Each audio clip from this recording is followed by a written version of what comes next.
Quand on est dans les paraboles du royaume, là, c'est vraiment pas facile à aménager comme enseignement. C'est pas facile de parler du royaume. C'était pas facile à l'époque de Jésus, déjà, en partant. Et ça l'est pas plus aujourd'hui, parce que c'est pas un concept dont on parle dans les journaux, mais pas du tout. Ça intéresse personne. Puis le prêtre qui est en avant, il est pris à être obligé d'en parler pareil. Je vais faire ce que je peux. Mais c'est un petit peu...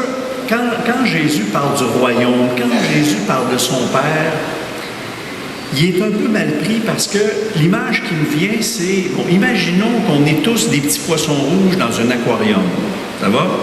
On connaît notre aquarium, on sait de quoi il est fait, on connaît notre petite fougère en plastique qui est là, puis notre petit trésor en plastique aussi qui fait des bulles. Notre environnement est connu. Imaginons que dans notre aquarium arrive un saumon de l'Atlantique. Ça vous demande l'imagination, je le sais, là, mais... Et le saumon, il vient dire au petit poisson, écoute, pauvre toi, moi je voudrais te parler d'une autre vie dans l'océan, avec des espaces extraordinaires, puis une multitude d'autres poissons, et puis... voyez-vous? Alors Jésus, c'est le saumon de l'Atlantique qui vient nous parler d'un autre style de vie à nous autres, les pauvres petits poissons rouges qui sont habitués de se cogner la tête dans la paroi de l'aquarium.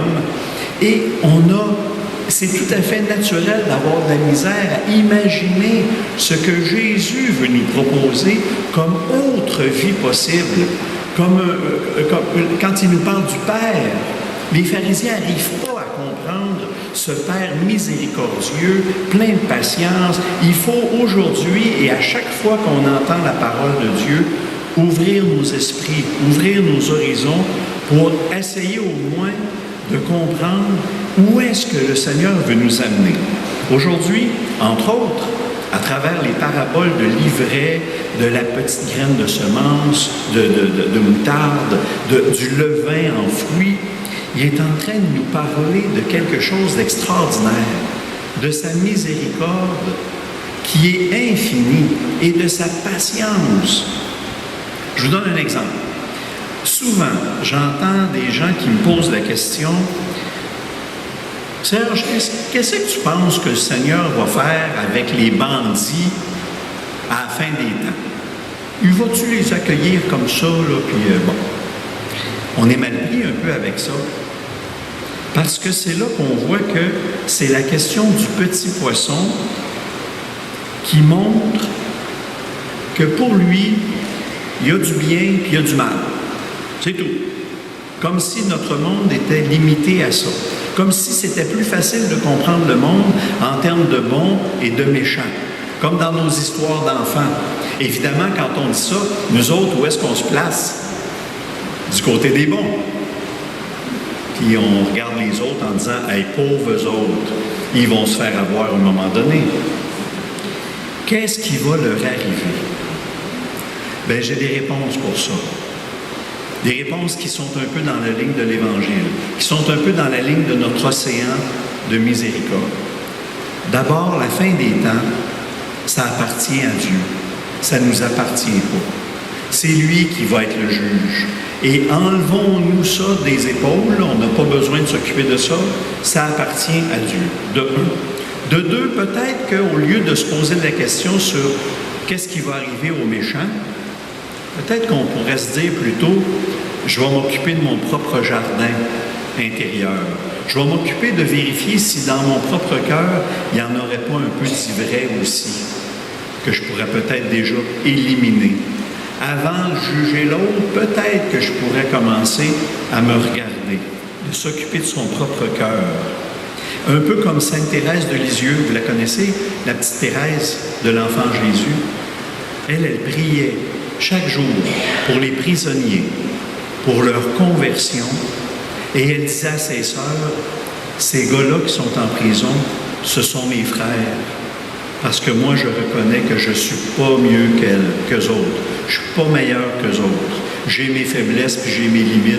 Puis si le Seigneur ne me gardait pas un peu tranquille, puis dans son cœur, probablement que je serais en prison avec ces gars-là. Alors, la petite Thérèse avait saisi que dans son propre cœur, il y avait aussi de l'ivraie.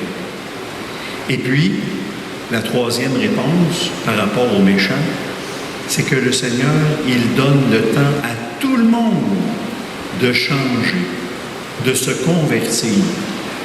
Et ça, c'est, des fois, on est porté à enfermer les gens dans une espèce d'étiquette au présent. Quand quelqu'un fait un mauvais coup, ou bien quand quelqu'un a un métier bizarre, souvent, spontanément, on va dire, on sait bien eux autres, on sait bien lui, on sait bien elle. Ils sont déjà enfermés dans notre cœur. Mais pas dans le cœur de Dieu. Jamais. Au contraire. Il a de la patience. C'est pour ça, d'ailleurs, qu'il dit, non, il faut laisser l'ivraie et le bon grain pousser. Il faut laisser le temps à la graine de moutarde de devenir un arbre. Il faut laisser le temps au ferment, au levain, de faire lever toute la pâte. C'est ça, le royaume. C'est là qu'on touche à la patience de Dieu. C'est toute l'image de la croissance dans les trois paraboles.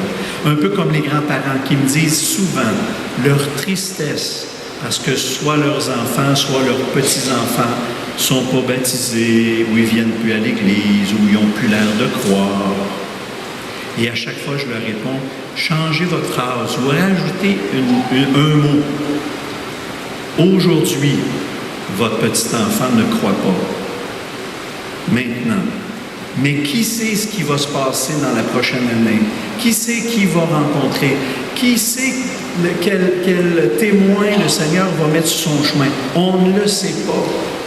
Combien d'histoires de conversion j'ai entendues, des gens qui ont attendu parfois 50 ans, 60 ans avant de revenir au Seigneur. Mais ils sont arrivés. Combien de gens, des jeunes, que j'ai rencontrés, qui ont rencontré le Seigneur, même quand leur famille n'était pas là-dedans, mais pas du tout. Alors, ne désespérons pas des gens.